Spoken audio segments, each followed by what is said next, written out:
আপনার নাম কি? সর্বরী পাল আমার নাম। বয়স কত? আমার বয়স 21 বছর। আপনি কোথা থেকে এসেছেন? আমি ঝাড়গ্রাম থেকে এসেছি। আর আপনার এখন কি সমস্যা আছে? আমার উঁচু চোয়ালের সমস্যা আছে, যে নিচের চোয়াল মানে উপরের চোয়ালকে ধাক্কা মারছে, এর ফলে আমার মাইগ্রেনের ব্যথা হয়।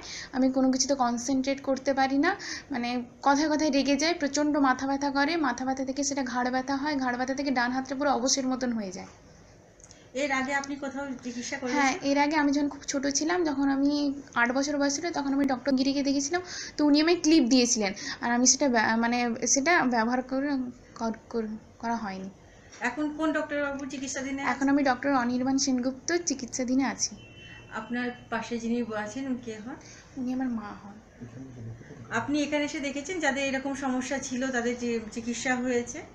হ্যাঁ, আমি এসে দেখছি এই যে স্বপ্না হালদার বৈরাগী, মুখে চিকিৎসা হয়েছে। এরও আগে প্রথম উঁচু চোয়ালের সমস্যা ছিল, কিন্তু অপারেশনের মাত্র 13 দিনের মধ্যে ওনার মুখটা উনি একটা ঠিকঠাক শেপে নিয়ে এসেছেন। আপনি কে হন? উনি আমার মা হন, উনি আমার বাবা হন। আপনি আপনার মেয়ের কি সমস্যা আছে? আমার মেয়ের উঁচু চোয়ালের সমস্যা আছে, আর নিচে উঁচু চোয়ালের সমস্যার জন্য নিচের চোয়ালটা গিয়ে নিচের পাটিটা গিয়ে উপরের পাটিতে গিয়ে ধাক্কা মারছে, যার জন্য ওর ইয়েতে মুখের সমস্যাতে সেটা মাথায় গিয়ে ধাক্কা মারছে, মাথার ধাক্কা মারছে, মাইগ্রেনের সমস্যা হচ্ছে, মাইগ্রেনের সমস্যা, মাথা ব্যথা করছে, মাথা ব্যথা থেকে তার সাইনাসের প্রবলেমও শুরু হয়েছে, চোখের পাওয়ারও বেড়েছে, সেই জন্য নিয়ে আর তার থেকে আবার হাতেরও সমস্যা বাড়েছে, হাতটা অবশ হয়ে যায়। আর ইয়ে আপনি কে হন? আমি সর্বরী পালের বাবা। কি করেন? আমি ব্যবসা করি। আমার নাম শশধর পাল। বয়স বলতে আমার 61 বছর বয়স। আপনার মেয়ের কি সমস্যা? আমার মেয়ের ওই যে নিচু দাঁতের উপরের চোয়ালটা উঁচু আছে, যার জন্য নিচের চোয়াল গিয়ে উপরের চোয়ালে গিয়ে ধাক্কা মারছে। এই ধাক্কা মারার ফলে ওর বিভিন্ন রকম প্রবলেম, মাইগ্রেন প্রবলেম, আর মাঝে মাঝে কনসেন্ট্রেশন হারিয়ে ফেলছে, খিটখিটে মেজাজ হয়ে যাচ্ছে, পড়াশোনাতে ঠিক মনোযোগ দিতে পারে না। তো বর্তমান পত্রিকা থেকে আমরা ওনার এই ইয়েটা দেখলাম, দেখে এসে আমরা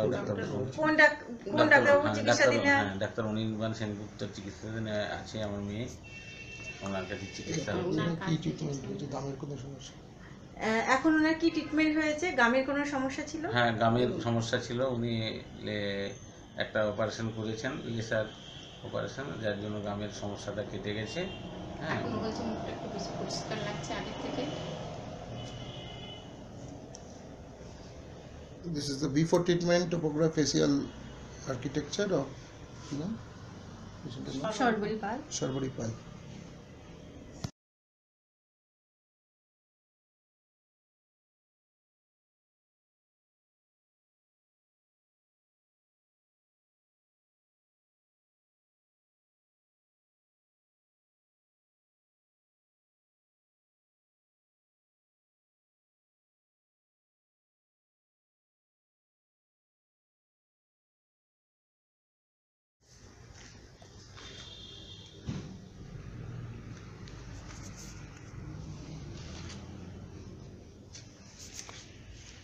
আমার নাম সর্বরী পাল, আমার বয়স 22 বছর। আমি ঝাড়গ্রামের রঘুনাথপুর এলাকায় থাকি। আমি একজন সিভিল ইঞ্জিনিয়ার। আমি এক জুনিয়র ডাক্তারের রেফারেন্সে ডক্টর সেনগুপ্তর খোঁজ পাই। ডক্টর সেনগুপ্তর ওখানে গিয়ে আমি অসংখ্য পেশেন্টকে দেখি, এবং তারা দেখি ডাক্তারের ট্রিটমেন্টে স্যাটিসফাইড। আমার উঁচু চোয়ালের সমস্যা ছিল, উপরের পাটি নিচের পাটিতে গিয়ে মারতো। এছাড়া আমার ঠোঁটগুলোও মোটা মোটা ছিল, আর থুতনিটা বাজে ছিল, আর নাকটা বোঁচা ছিল। তো ডক্টর সেনগুপ্ত এবং ওনার টিম রয়েড নার্সিংহোমে আমার এই রিকনস্ট্রাকশন করেন, এবং এই রিকনস্ট্রাকশনে কোনো রক্তপাত হয়নি, কোনো ব্যথা যন্ত্রণাও হয়নি। এই ট্রিটমেন্টে আমি এখন পুরোপুরি সুস্থ। ছোটোবেলায় আমি আগে এরকম দেখতে ছিলাম। ছোটোবেলায়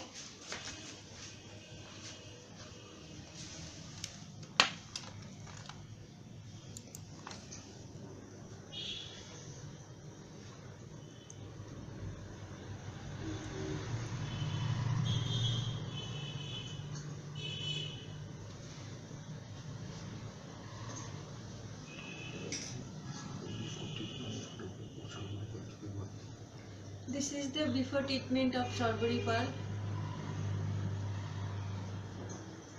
আপনার নাম কি? সর্বরী পাল আমার নাম। বয়স কত? আমার বয়স 21 বছর। আপনি কোথা থেকে এসেছেন? আমি ঝাড়গ্রাম থেকে এসেছি। This is the before treatment of Shorbori আমার Pal. কিন্তু চোয়ালের সমস্যা আছে, যে নিচের চোয়াল মানে উপরের চোয়ালকে ধাক্কা মারছে, এর ফলে আমার মাইগ্রেনের ব্যথা হয়। আমি কোনো কিছুতে কনসেন্ট্রেট করতে পারি না, মানে কথায় কথায় রেগে যায়, প্রচন্ড মাথা ব্যথা করে, মাথা ব্যথা থেকে সেটা ঘাড় ব্যথা হয়, ঘাড় ব্যথা থেকে ডান হাতটা পুরো অবশের মতন হয়ে যায়। এর আগে আপনি কোথাও চিকিৎসা করেন? হ্যাঁ, এর আগে আমি যখন ছোট ছিলাম, তখন আমি 8 বছর বয়স ছিল, তখন আমি ডক্টর তপনগিরিকে দেখেছিলাম। তো উনি আমায় ক্লিপ দিয়েছিলেন, আর আমি সেটা মানে সেটা ব্যবহার করে করা হয়নি। এখন কোন ডক্টর চিকিৎসাধীন? এখন আমি ডক্টর অনির্বাণ সেনগুপ্ত চিকিৎসাধীন। আমার ছোটবেলায় ছোটবেলায় ওখানকার একজন ডক্টর আমাকে দেখেছিলেন এবং তিনি আমায় ক্লিপ ইউজ করতে বলেছিলেন, কিন্তু ক্লিপ ইউজ করে কোনো সমস্যার সমাধান হয়নি। এখানে এসে রিকনস্ট্রাকশনের পর আমি পুরোপুরি সুস্থ হয়েছি এবং আমার যে নতুন রূপ দেখে সবাই খুব স্যাটিসফাইড এবং সবাই ভীষণ ভালো বলছেন। আপনার পাশে যিনি আছেন, আমার পাশে যিনি আছেন তিনি আমার বাবা। আর আপনার এক্সপিরিয়েন্স কি? আমার এক্সপিরিয়েন্স হচ্ছে, আমি তো এখানে আসলাম ডক্টর সেনগুপ্ত চেম্বারে, এসে দেখি অসংখ্য মেয়ে এখানে এই রিকনস্ট্রাকশন করে তাদের রূপ যেভাবে পরিবর্তন হয়েছে, আমি খুব প্লিজড হয়ে গেলাম। এবং আমার মেয়েকেও আমি এই রিকনস্ট্রাকশন করালাম। আমার বাকি আমার মেয়ের কাছে শুনলেনি সব, এবং আমার মেয়েকে কেউ দেখে চিনতেই পারে না। আমার ছোটো ভাই নিজের, সে হঠাৎ দেখে প্রথমে চিনতে পারে না, তারপরে কথা বলার পর চিনতে পেরেছি। তো এই যে কাজটা উনি করলেন, এটা খুবই মানে মেয়েদের এই বর্তমান আর্থসামাজিক অবস্থা, এটা খুবই জরুরি। সৌন্দর্যটা মেয়েদের এখন বিয়ে থার ক্ষেত্রে খুবই দরকার। অতএব আমি সমস্ত মা বাবাকে অনুরোধ করছি, যাদের মেয়েদের এরকম আছে, সঙ্গতি যতটুকুই যাই হোক চেষ্টা করে ওনার কাছে এসে এই রিকনস্ট্রাকশন করিয়ে মেয়েদের সৌন্দর্য যদি ফিরে পাওয়ার এক বিরাট সম্ভাবনা আছে, এবং এটাই আমাদের করা উচিত। সবাই দেখে কি বলছে? সবাই দেখে প্রথমে তো আশ্চর্য হয়ে যাচ্ছে, কী করে এই মেয়েটা এরকম হয়ে গেল। হ্যাঁ, এবং দেখে ওরা খুবই খুশি যে মেয়েকে সম্পূর্ণ রূপ পরিবর্তন করা যায় বর্তমান যুগে, আমরা চিন্তাই করতে পারি না। তোমার কি কি পরিবর্তন হয়েছে? যে আমার উঁচু চোয়ালের যে সমস্যা ছিল উনি ওটার পুরোপুরি বসিয়ে দিয়েছেন, এবং যাতে হচ্ছে দাঁতগুলো আর বাইরে বেরিয়ে থাকে না। এছাড়া আমার ঠোঁটটাও মোটা ছিল, ঠোঁটের শেপটা ঠিকঠাক হয়ে গেছে, থুতনিটাও লম্বা হয়েছে, আমার যে বোচা নাকটা ছিল সেটাও লম্বা হয়ে গেছে। তোমার এখন এক্সপিরিয়েন্স কি? আমার এক্সপিরিয়েন্স হলো যে ইনার কাছে এসে একটা সুস্থ এবং ভালো পরিষেবা উনি সবাইকে দিচ্ছেন। আমি সবাইকেই বলবো যে উনার কাছে এই পরিষেবাটা নিয়ে দেখা উচিত, যে উনি কত ভালোভাবে এই কাজটা করেন।